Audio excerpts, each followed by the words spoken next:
પાટણ જિલ્લાની અગ્રણી સહકારી બેંક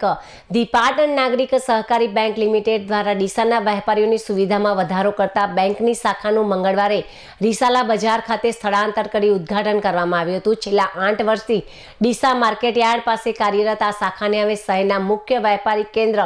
રિસાલા બજારમાં ફાયર સ્ટેશનની સામે સ્થળાંતર કરવામાં આવી છે। આ નવી શાખાનું ઉદ્ઘાટન બેંકના ચેરમેન મહેન્દ્રભાઈ પટેલના વરદ હસ્તે અને બેંકના ડિરેક્ટરોની ગરિમામય ઉપસ્થિતિમાં કરવામાં આવ્યું હતું। આ પ્રસંગે ડીસાના અગ્રણી વેપારીઓ Shantibhai Heruvada, chairman Deesa people's bank Khushalbhai Mali પ્રમુખ, ડીસા કરિયાણા મર્ચન્ટ એસોસિએશનના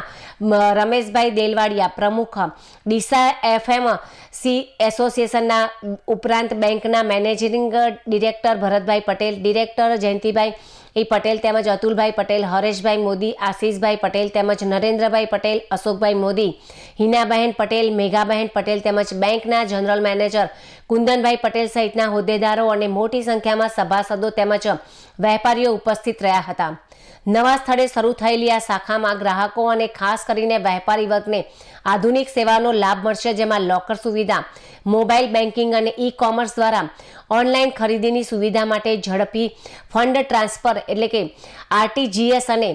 એનઈએફટીની સરળ સુવિધા, વ્યાજબી દરે વિવિધ પ્રકારના લોન અને ધિરાણ ઉપલબ્ધ કરાવાશે તેવું બેંકના ચેરમેન મહેન્દ્રભાઈ પટેલે જણાવ્યું હતું। ડીસાના રિસાલા બજાર જેવા વ્યસ્ત વિસ્તારમાં બેંકનું સ્થળાંતર થવાથી સ્થાનિક વેપારીઓને બેન્કિંગ વ્યવહારોમાં વધુ સરળતા મળશે તેવી આશા બેંકના ચેરમેન અને ડિરેક્ટરો તેમજ વેપારીઓ દ્વારા વ્યક્ત કરવામાં આવી હતી।